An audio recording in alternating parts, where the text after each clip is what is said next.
Baik, teman-teman yang masih ada di luar mungkin untuk segera masuk dan mengisi kursi yang masih kosong. Bisa ada ya? Kamu saja. Baik, assalamualaikum warahmatullahi wabarakatuh. Yang terhormat Kepala Dinas Kebudayaan Buton Selatan, terhormat Bapak budayawan kita Pak Alirman SH, yang terhormat akademisi seni Unhalu Bapak Firmansyah, Dr. Firmansyah SPD M.Art. Baik, sebelum kita mulai diskusi kita, mungkin saya akan perkenalkan satu persatu narasumber kita pada hari ini. Yang pertama tentu saja adalah Bapak Alirman SH. Ya, beliau kita kenal semua. Saya kira kalau ada yang tidak kenal beliau, ya perlu dipertanyakan KTP-nya Buton Selatan atau dari planet lain itu. Ya, karena beliau selalu mengisi kegiatan-kegiatan kita, baik yang sifatnya adalah forum akademik, forum seminar, maupun selalu hadir dalam event-event pagelaran seni budaya di Buton Selatan atau di Buton secara umum. Beliau juga merupakan salah satu perangkat ya dari Kesultanan Buton. Ya, jabatan saat ini ada sebagai Kenepulu. Ya, jabatan saat ini Kenepulu. Kenepulu itu adalah orang yang kedua dari Sultan, ketiga. Ya, kalau untuk saat ini mungkin Menteri bukan Menteri Pertahanan, Pak, Menteri Sekretaris Negara. Ya, sekaligus Hakim Agung. Ya, sekaligus Hakim Agung jabatannya, jadi sangat luar biasa. Dalam sejarah kita juga mengenal salah satu Kenepulu Bula. Ya, Kenepulu Bula sangat tersohor di dalam sejarah Buton. Beliau yang mewarisi kita ilmu akademik, ya, banyak sastra dari beliau bersama Sultan Idrus Kaimuddin ya pada abad ke-19. Ya, Kenepulu Bula juga kalau tidak salah Pak yang menjadi pioner dari Zawiyah ya. Ya, pendidikan, ada pesantren di Zawiyah di Buton pada saat itu. Ya. Baik, yang berikutnya adalah Dr. Firmansyah. Beliau ini ada salah satunya doktor seni pertunjukan mungkin ya di Sulawesi Tenggara. Ya, beri aplaus ya. Satu-satunya doktor pertunjukan doktor seni pertunjukan di Sulawesi Tenggara. Jadi alhamdulillah sekali beliau bisa hadir bersama-sama kita untuk memberikan kita ilmu-ilmu beliau. Ya, selain sebagai akademisi, beliau juga saya kenal betul seorang praktisi kesenian juga selain sebagai akademisi. Beliau dulu sama-sama saya di Fakultas Pendidikan di UHO. Ya, UHO dulu masih Unhalu. Ya, kami membentuk sebuah lembaga namanya Sains Studio Apresiasi Insan Seni. Ya, dan alhamdulillah lembaga itu menjadi salah satu lembaga terkemuka untuk kesenian di Kendari saat ini. Salah satu alumninya itu mungkin semua teman-teman kenal, yaitu Rahim Laude. Ya, Rahim Laude itu merupakan sahabat kami dulu di Sains Studi Apresiasi Insan Seni, dan banyak proyek yang kita kerja bersama Rahim. Terakhir kami tampil dengan Rahim tahun 2019 ya. Ya, tahun 2019. Pada saat itu beliau tampil sebagai komikus, kami tampil untuk mengisi acara pertunjukan seni musiknya. Mungkin ke depan kami masih juga punya agenda yang lain dengan Rahim Laude bersama Pak Firmansyah.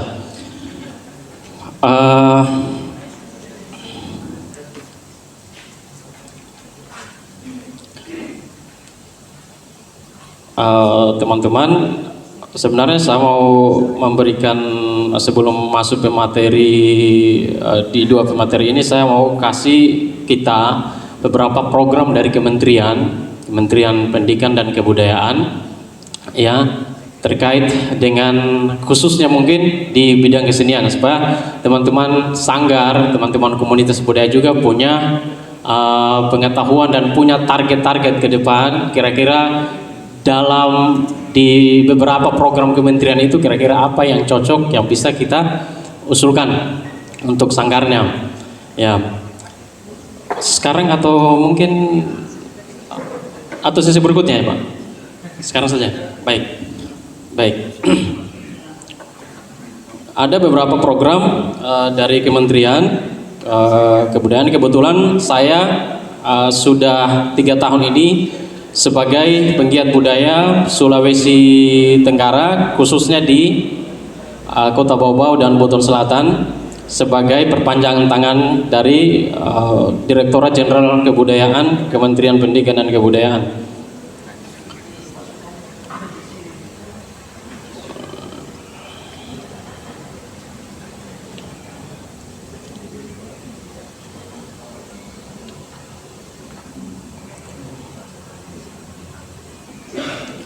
Nah, ada program yang sekarang lagi hits ya, kalau anak-anak generasi saat ini bilang lagi hits ya. Ada program Dana Indonesiana. Oh begitu.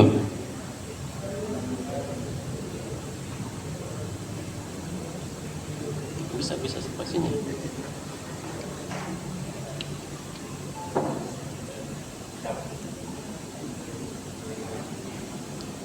Oke.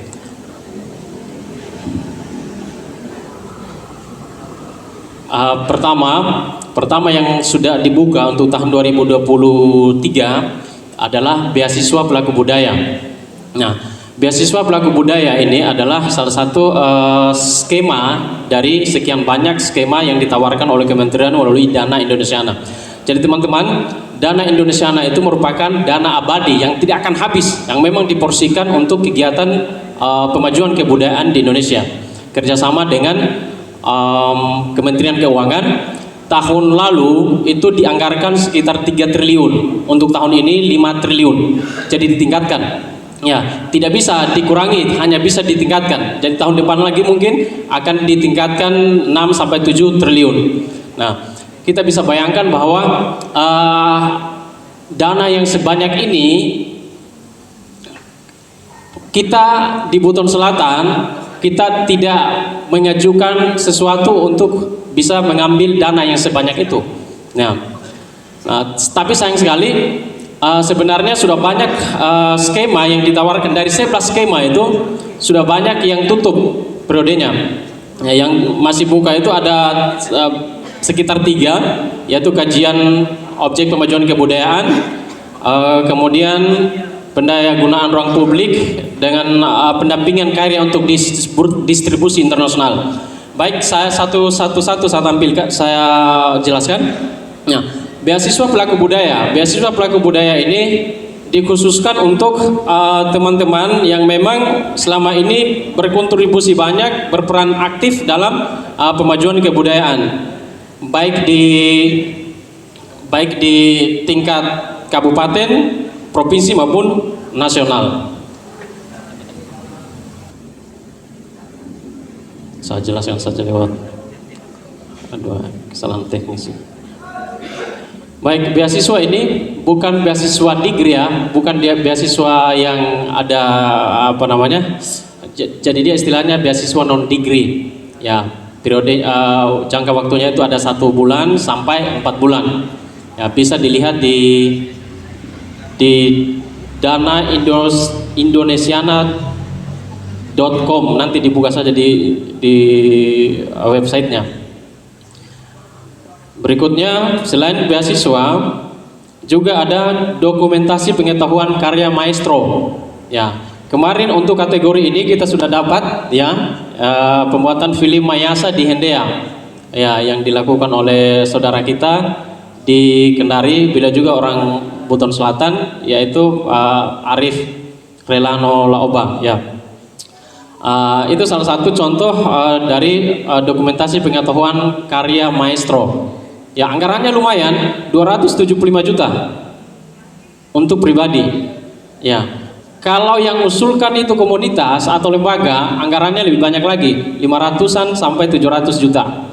Ya, jadi kebetulan ini teman-teman dari komunitas selama ini kan belum pernah dengar ini. Ada program-program, ternyata sangat banyak program dari kementerian yang ditawarkan. Nah, berikutnya adalah dukungan institusional. Ini juga skema yang lain. Dukungan institusional ini berupa pemberian bantuan operasional untuk sanggar atau komunitas budaya. Nah, termasuk rehabilitasi sekret. Kalau misalnya ada sekretnya kita, sanggar seninya kita yang sudah agak tua, agak reog, bisa diusulkan untuk mendapatkan skema ini. Namanya dukungan institusional. Dukungan institusional lembaga dan komunitas budaya. Ini masih di dana Indonesiana ya, masih dana Indonesiana. Banyak sekali skemanya, ada 11. Nah, berikutnya singkat-singkat saja ini karena masih pemateri masih ada 2 orang nanti yang akan menyampaikan materi utama. Kemudian ada FBK. Nah, FBK interaksi budaya. FBK interaksi budaya ini jadi dia bentuknya itu semacam kita mengusulkan sanggar atau perorangan mengusulkan perwakilannya ke forum-forum nasional atau forum internasional untuk membahas tentang pemajuan kebudayaan. Nah, ini namanya FBK interaksi budaya. Nah, jadi ada waktu yang sudah dikasih oleh kementerian untuk event-event atau forum-forum itu yang akan dibuka nanti. Nah, kemudian berikutnya FBK stimulan. Nah, alhamdulillah juga FBK stimulan ini tahun 2022 mungkin Pak 2022 ya. Ya, tahun 2022 komunitas KP3 Hendea itu mendapat program ini namanya FBK stimulan. Kenapa namanya stimulan? Karena kita menyiapkan dulu dana awal sekitar 10 juta 20 juta, sebanyak-banyaknya mungkin lebih bagus ya. Ya, 10 juta, 50 juta, 20 juta sebagai dana stimulan. Nah, setelah dilihat di rekeningnya kita memang ada dana itu, kemudian kita buat konsep kegiatan seperti apa, mau pameran kebudayaan, pertunjukan, pagelaran kebudayaan atau apapun yang berhubungan dengan kebudayaan, kita usulkan proposalnya kita di kementerian untuk mendapatkan FBK stimulan ini. Gitu. Berikutnya kajian OPK. Nah, ini masih berjalan saat ini. Baru dibuka tanggal 18 kemarin. Ya, akan berakhir tanggal 8 Oktober. Nah, ini khususnya bagi para peneliti. Di samping saya Pak Firman, kami sudah bincang-bincang juga tadi malam. Mungkin kalau tertarik silakan melihat objek apa yang bisa ditawarkan dalam proposalnya. Ya, objek apa yang bisa ditawarkan dalam proposalnya. Saya lihat yang paling penting itu objek yang kalau potensi lolosnya besar, kita mengkaji kesenian atau budaya yang memang sudah terancam punah. Ya, biasanya itu nilai potensi lolosnya itu besar. Ya. Kemudian penciptaan karya kreatif inovatif. Nah, penciptaan karya kreatif inovatif ini lebih kepada bagaimana objek itu kita kreasi, ya, kita kreasi menjadi model yang baru yang disesuaikan dengan zaman kekinian. Misalnya tadi ada Toto, kalian bikin konsep pagelaran Toto elektrik, ya berarti Toto-nya itu harus dibuat dalam sistem elektrik, ya dipasangkan sistem supaya bisa terhubung dengan sound system langsung supaya tidak tanda mic ya, supaya langsung. atau mungkin kita bisa buat permainan tradisional dalam gadget.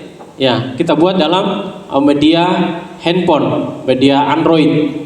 Ya, dalam bentuk aplikasi. Nah, itu namanya penciptaan karya kreatif inovatif.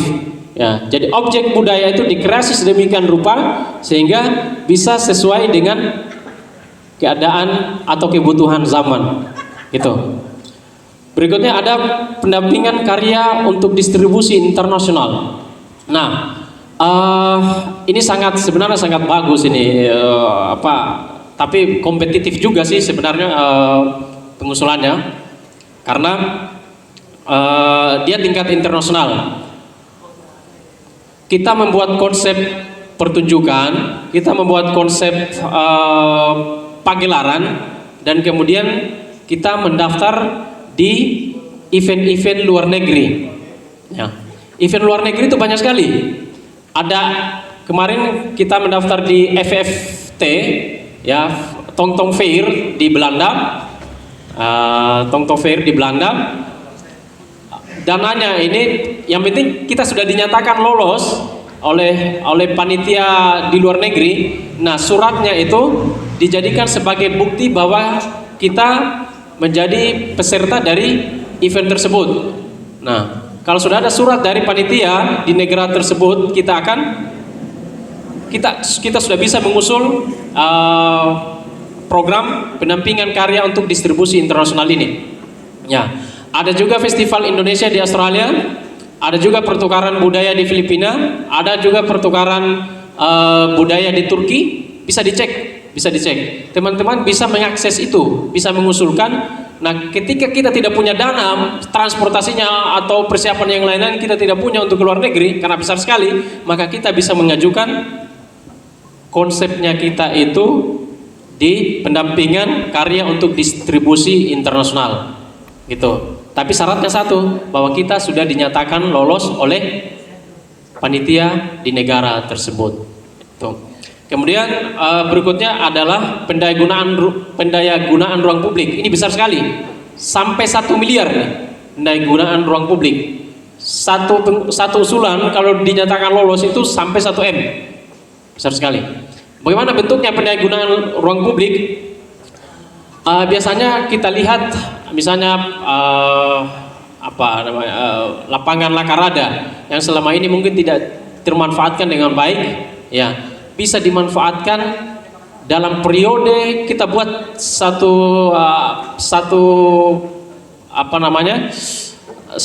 event pertunjukan periodik, misalnya setiap bulan atau misalnya setiap minggu dalam beberapa bulan. Nah, sehingga ruang publik yang tadinya tidak pernah diminati oleh orang untuk datang ke sana, nah, ketika ada kegiatan-kegiatan kebudayaan yang dilakukan di ruang publik tersebut, maka ini memotivasi masyarakat untuk terlibat dalam kegiatan pemajuan kebudayaan. Ini kita bisa usulkan ini. Bisa perorangan, bisa lembaga atau komunitas. Kalau lembaga itu sekitar 1 M 100 jutaan. Ya. Kalau yang mengusulkan individu, ya sekitar 300 sampai 500 juta. Ya, besar sekali. Kemudian ada sinema mikro. Sinema mikro ini bagi teman-teman yang mungkin jago membuat film, membuat pertunjukan dalam bentuk video, ya. Ini bisa mengusul di sinema mikro. Jadi bentuknya kita buat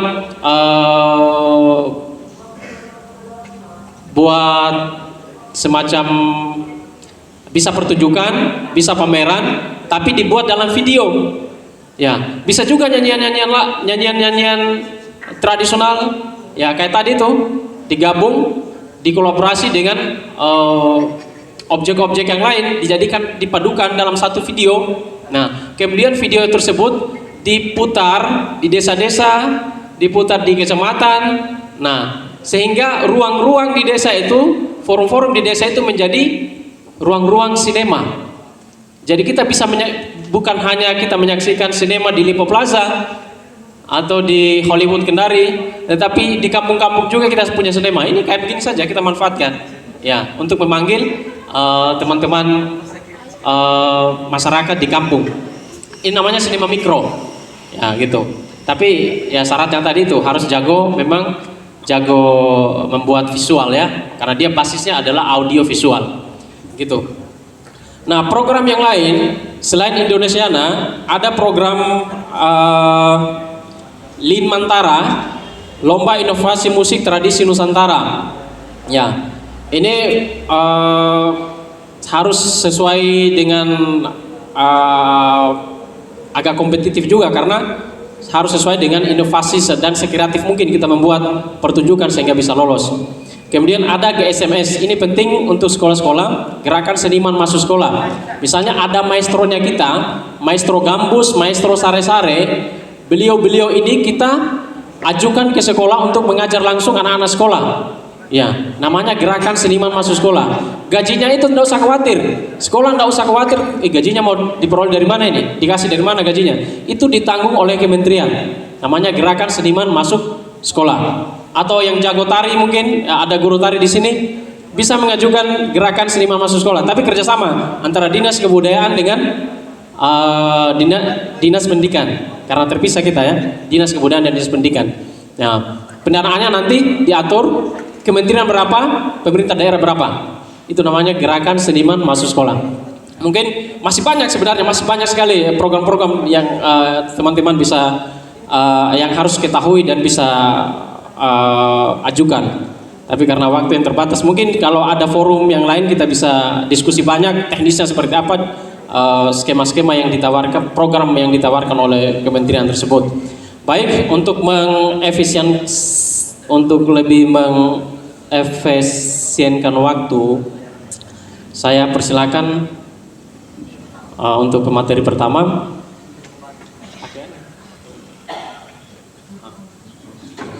Pakai diskusi biasa ya. Baik, saya persilakan pemateri pertama dari Bapak kita, budayawan kita, Bapak Alirman SH. Waktu dan tempat dipersilakan.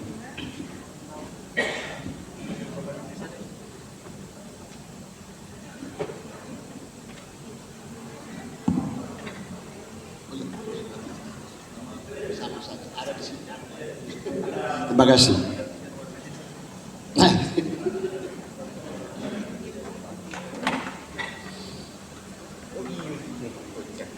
Terima kasih moderator. Assalamualaikum warahmatullahi wabarakatuh. Alhamdulillah wa syukurillah, rahmat Allah buat kita semua masih sehat. Yang muda dan yang tua sama-sama sehat. Kita bersyukur. Kepala Dinas Kebudayaan Butuan Selatan yang saya hormati, Pak Dr. Firman, yang saya hormati, jauh-jauh datang ke sini, negeri sendiri bukan negeri orang, Pak. Moderator Pak Darmani, para tokoh seniman Buton Selatan, seniman tempo dulu sekarang sama saja, namanya juga seniman. Saya tidak pakai apa-apa, saya ingin kita diskusi. Pertanyaan di kepala kita hari ini sebenarnya, kesenian tradisional apa saja yang pernah ada dan masih ada sampai sekarang di negeri kita, di Buton Selatan. Itu sebenarnya yang harus kita hadirkan. Tidak perlu saya sendiri, semua kita menghadirkan pertanyaan, apa saja yang masih ada, yang pernah ada dan masih ada sampai sekarang dan eksis. Tadi kita sudah saksikan sare-sare, lalu tuh musiknya pakai gambus. Itu yang seperti itu yang mungkin teringat dari orang tua kita, kakek nenek kita. Ini sebenarnya, jadi saya ingin diskusi saja, saya tidak memberitahukan lagi, supaya kita sendiri menggali apa yang kita miliki dari nenek kita, kakek kita, lingkungan kita, di kampung halaman kita masing-masing. Lantas kemudian kita olah sehingga ia menjadi sesuatu yang bisa ditampilkan pada saat ini, dan seterusnya diwariskan pada generasi kita yang akan datang. Saya mencoba menulis sesuatu. Kabanti ini yang kita tahu, Kabanti Wulio. Kabanti Wulio itu ada. Saya bawa dua contohnya ini. Ini kebantinya anak muda dengan kelambe. Wa iyati kamba manuru. Ini satu saya contohkan saja. Ini supaya panas-panas sedikit kita buka-buka pikiran. Coba saya baca sedikit saja. Kabanti wa iyati dan kamba manuru. Saya buka saja mana yang kena tanganku ini. Alimbaiki incia musada da amemeiki penami pada moila sakololena satu penena udani sakokilana sabawana pemelili. Itu tadi kalau pantun di situ tadi sare-sare baku pantun. Jadi ada beberapa jenis itu yang kemudian masih hidup sampai sekarang. Contohnya yang masih utuh sekali itu sare-sare, bagi generasi ternyata masih tahu. Saya pernah menulis sebuah kabanti cia-cia, bahasa cia-cia. Judulnya Kaudani, Auzubillah pikombelai saetani bismillah kaasipi ompua alhamdurrahmati minai ompu subhanallah ami konggilo kulu. Ini mengajari diri sendiri nih kabanti ini. Bara salano kawasa mga amponi malingugiu pipomingku usumalano atawa itikadi ilalono ngangarandau sabara aso pikiri umampalino. Ini mengajari diri. Kalengono apingkora i dunia ya umwana mia barino tosano pomingku uciana ko sampo ita impa mia belono pahamuno dan seterusnya. Itu Pak. Saya mencoba menulis seperti itu. Tujuannya generasi muda ini lebih utama kita mengajari diri kita supaya tidak lagi, sekarang kan banyak pengajar itu kadang membingungkan kita, tapi kalau kita sendiri mengajari diri kita akan temukan hakikat diri kita.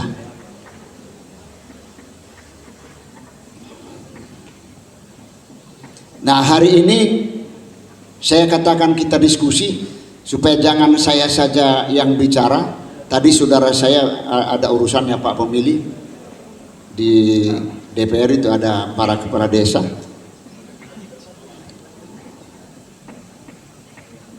Saya ingin masuk saja pada materinya.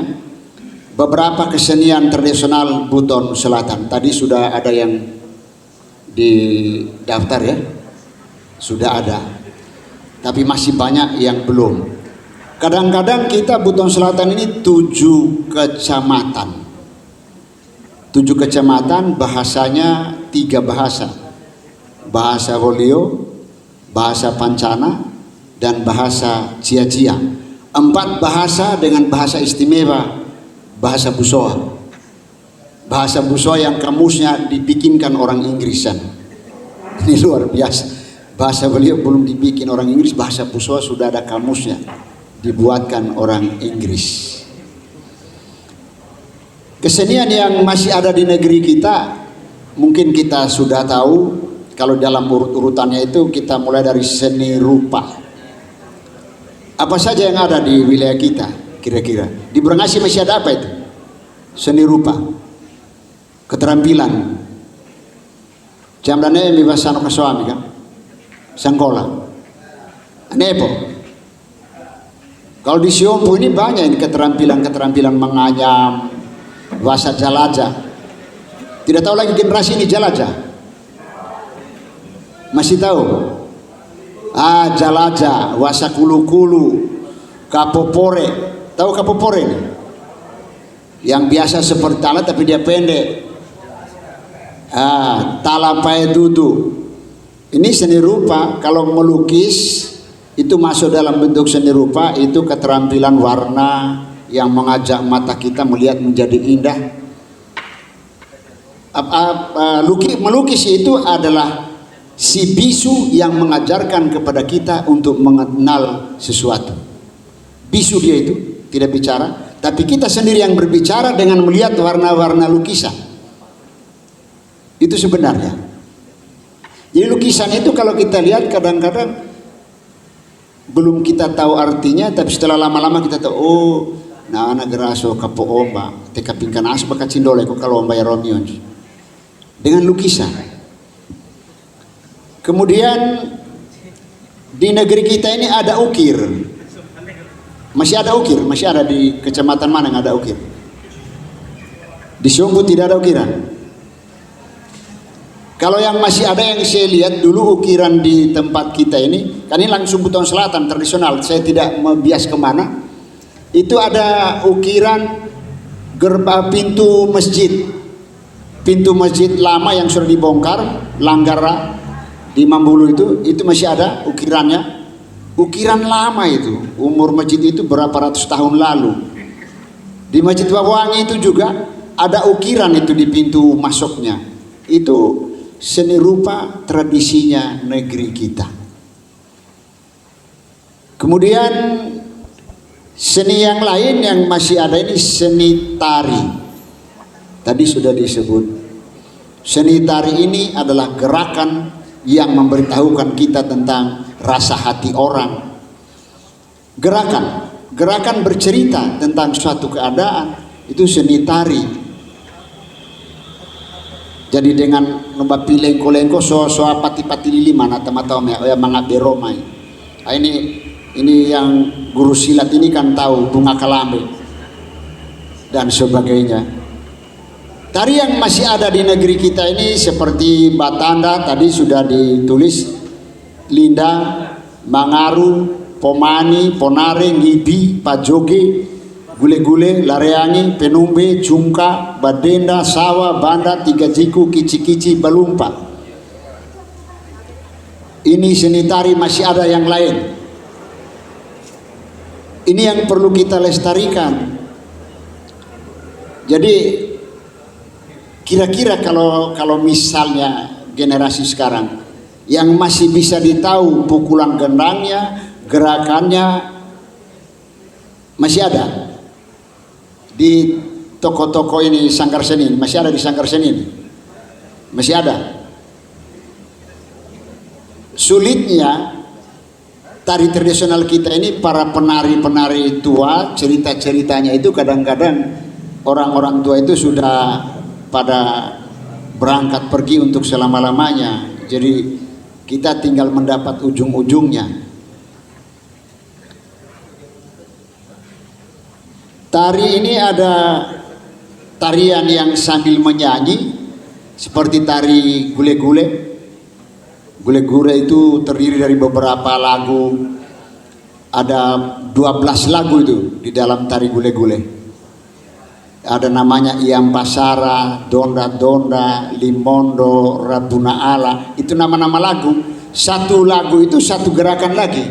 Itu tari gule-gule. Kalau di Batu Atas dengan Wapulaka itu ada 2 penumbe. Itu tari khusus laki-laki menari sambil menyanyi, penumbe. Jadi dia berputar mengelilingi tempatnya, dia sambil menyanyi.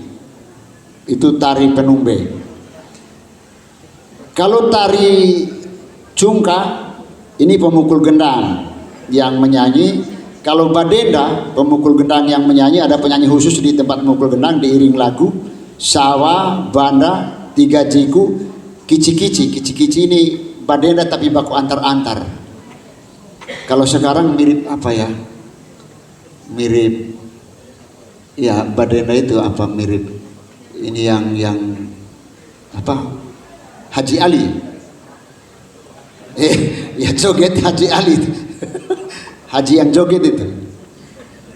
Ya. Cuma lagunya itu beda-beda. Beda. Kalau badenda itu biasa lagunya pantunnya itu kalau di Lapan Dewa dia mulai Bada Malaya. Bada Malaya, burung nuriku, tidak ku tahu terbang di mana. Aduh kasihan badan diriku, tidak ku tahu jodoh di mana. Itu badenda.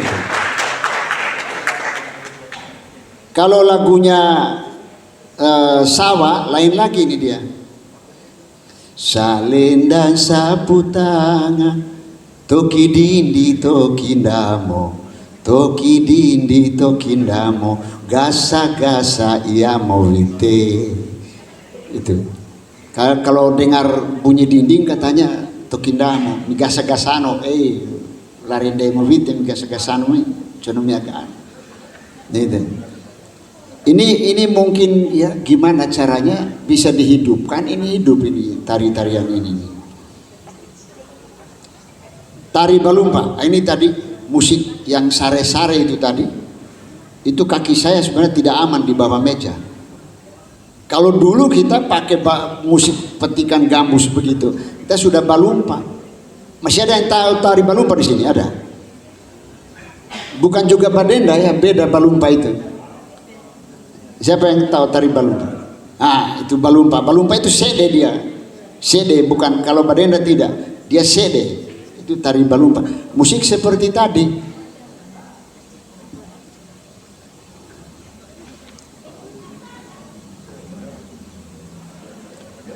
Kemudian seni musik yang masih ada di negeri kita. Oh ini agak banyak ini. Ada kita lihat berdasarkan cara membunyikan. Ada musik di negeri kita ini melengono baporo, bahasa kita poro, pugau bahasa beliaunya itu towi, ditiup seperti anabati. Ada yang kenal anabati? Anabati itu hampir seperti suling, dia punya lubang tapi tiup di ujung. Tiupnya begini, kayak trompet. Kalau suling begini dia punya model, tiup samping. Kamomori itu ada daun dijepit, tiup. Itu juga bisa memanggil rusa, pakai itu. Kamomori dulu, sekarang kan sudah generasi tidak ada yang tahu lagi karena sudah jarang dipraktekkan. Tombolo itu juga alat musik sebenarnya. Tombolo itu yang ditiup, itu dari hewan laut yang besar itu, biasa ditiup. Panjang itu dijadikan satu alat kadang untuk mengumpul orang pakai tombolo itu agak besar itu anunya, bunyinya. Kemudian alat musik yang dipukul, kalau bahasa kita ini rambi. Rambi, bedakan bebe dengan rambi kan. Kalau bebe lain lagi tuh, no bebe mo veneno tongkangi ini. Kalau bebe itu memukul kan, tapi kalau rambi ini pukul juga tapi sifatnya menabuh. Seperti gendang. Gendang itu ada banyak macam, ada disebut gendang baruga, orang di Rong itu disebut ganda katampagi. Itu gendang yang pakai kayu, dia punya pengeras. Gendang itu. Ada gendang Jawa yang biasa dipakai ini, gendang Jawa. Kalau yang tadi rebana. Kemudian gong. Kalau bahasa Ciam bololo, bahasa Muna apa itu? Bololo juga. Kemudian tawa-tawa, dengu-dengu, lantotou, kato-kato, kaboku. Ini yang sudah hilang sekarang, kato-kato, kaboku. Dari bambu ini barang. Ini terbuat dari bambu. Kaboku. Itu kalau dipukul itu ada irama khusus memberi tanda kepada teman di kebun sebelah. Dengan pukulan itu ada binatang monyet sedang berkeliaran di sekitar kebun. Kalau zaman dulu pakai kaboku. Kalau kabaha lain, kabaha itu sudah tarik talinya bunyi sendiri, dia tidak ada iramanya. Kemudian alat musik yang lain, alat musik petik atau bakuti seperti kacapi, gambusu, ada juga alat rintah. Digigit baru itu rintah. Itu kecil itu dipasang di mulutnya, dikasih kencang baru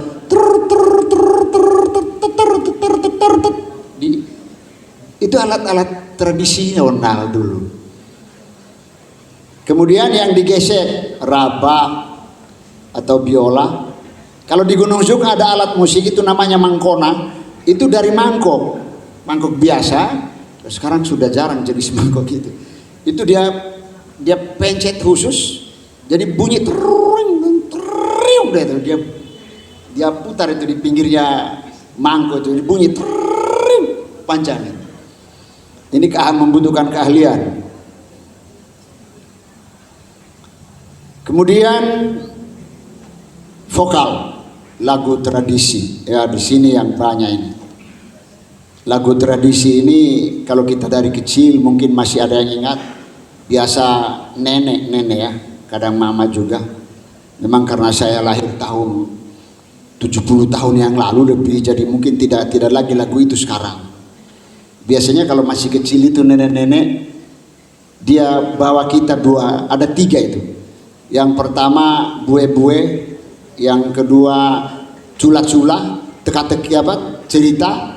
Kadang sebelumnya dia olah dulu otak kita dengan tatangke. Sama ya, bahasa di sebelah juga tatangke.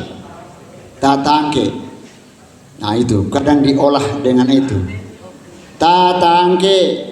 Kalau dalam bahasa beliau begini, tatangke winana sadia siksainana. Ini. Kalau bahasa Indonesia teka-teki, anaknya sering memukul-mukul mamanya. Kudosa anak sih. Kira-kira jawabannya apa ini kalau di dalam tatangke ini? Anaknya suka menyiksa mamanya. Lesung. Benar, lesung. Bukan main. Anaknya dia siksa terus mamanya itu lesung ini. Ini tatangke, teka-teki ya kalau zaman bahasa Indonesianya. Kemudian untuk lagu-lagu ini ada lagu tradisional bersifat kabanti atau pantun seperti tadi itu kabanci ya, pantun, sare-sare. Ada yang berbalasan, ada pula mengandung ajaran untuk diri sendiri atau kisah yang dirasakan sendiri atau ajakan dan ajaran untuk umum. Ini lagu tradisi bersifat kabanci, misalnya Kadandio, Sarauda. Masih ada yang tahu Kadandio tuh? Dari Burangasih itu mana ini? Di Siompu juga ada Kadandio kan? Kadatua ada Kadandio, tapi versi Kadandio ini agak beda-beda ini. Kalau saya perhatikan ada di 8 Dewa itu kayak Kadandionya Jawa. La Kadandio lata di mana la Kadandio, ujungnya. Ada juga yang rata. Dia biasanya berpantun pakai bahasa Cia-Cia, pakai bahasa Pancana, pakai bahasa Liwutopasi atau pakai bahasa Wolio itu sering. Ada yang sering nyanyikan itu. Ane urango kawo pontang amalo tandai namo laoti molukutina, kerjaan mengalaoti mai pekalukuti. Padahal ini nasihat sebenarnya yang dibuat untuk para laot, jangan pekalukuti. Ini peringatan. Jadi kadang-kadang salah diartikan, padahal itu sebuah nasihat, peringatan. Itu Kadandio, Sarauda. Ini di rumpun Gunung Sejuk ke atas. Hende ada dari Hende ya? Nah ini tahu itu, Wasakunde di atas. Wasakunde untuk rame-rame. Kalau orang mati male-male. Nah itu male-male. Saya punya kaset, hanya ada rekaman kaset pita itu 30 tahun lalu. Itu male-male Wasakunde. Jadi tidak bisa dimasukkan ke calir tape lama lagi dipakai. Ya, Sarauda itu juga lagu khusus wilayah itu, satu rumpun. Sarauda pitonu-tonuno la pande kasih dan seterusnya. Itu lagu itu Sarauda. Andai ada yang kreatif kan, luar biasa itu, karena nyanyi satu orang kemudian nurafasie istilahnya. Nurafasie, orang banyak, satu dulu yang pandu. Sarauda pitonu-tonuno la pande kasih tak tahu, biasa pakai gendang. Ini jenis-jenis lagu tua ini. Wasakunde tadi sudah, sare-sare sudah ada, maula. Nah, ini biasa acara pesta rakyat di Rano ini belum ada anunya di Male apa? Maula itu kalau ada pesta apa? Membersihkan sumur di Rano itu dinyanyikan pakai lagu maula dia. Bela la bela mai torambanga, la bela mai torambanga, ya maula tolabu, dan seterusnya.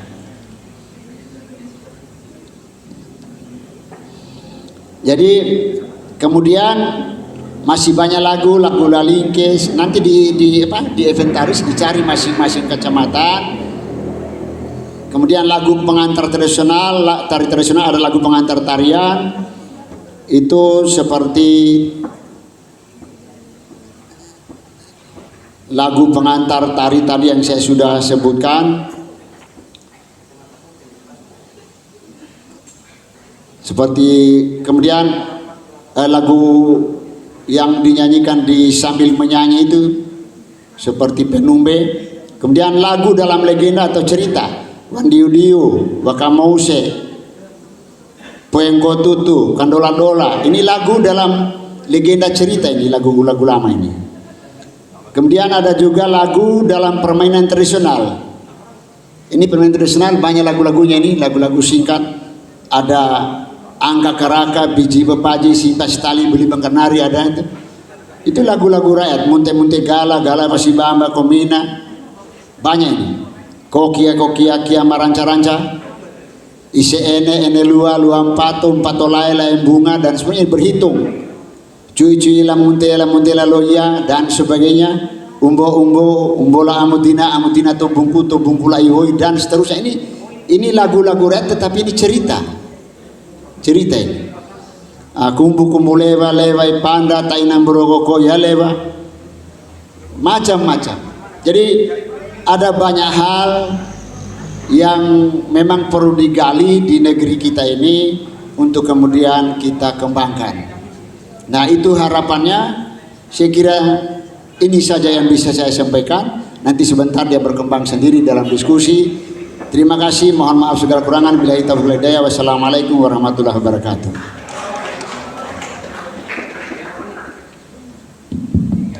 Baik, terima kasih Pak narasumber. Ternyata memang banyak sekali potensi kesenian yang ada di Buton Selatan. Tadi ada beberapa, saya juga sudah mendata dari tahun 2001. Ya, mendata potensi kebudayaan yang ada di Buton Selatan, tapi ternyata masih ada banyak yang belum tercatat. Ya, termasuk mungkin yang akan nanti kita usulkan sebagai kekayaan intelektual komunal. Nanti datanya Pak narasumber akan dinas akan tindak lanjuti, termasuk narasi dan deskripsinya secara lengkap untuk kita bisa usulkan. Apa ya? Saya pernah juga mengusulkan mungkin festival musik tradisi ya di Buton Selatan. Ya, kalau kita adakan dengan adanya banyak sekali potensi kesenian tradisional yang ada di Buton Selatan, mungkin bisa kita buat konsep satu pagelaran seni khusus musik tradisi. Ya, itu akan seru, akan sangat menarik. Ya, demikian. Lanjut ke pemateri berikutnya. Kepada Bapak Dr. Firmansyah, SPD MR, saya waktu dan tempat saya persilakan. Pakai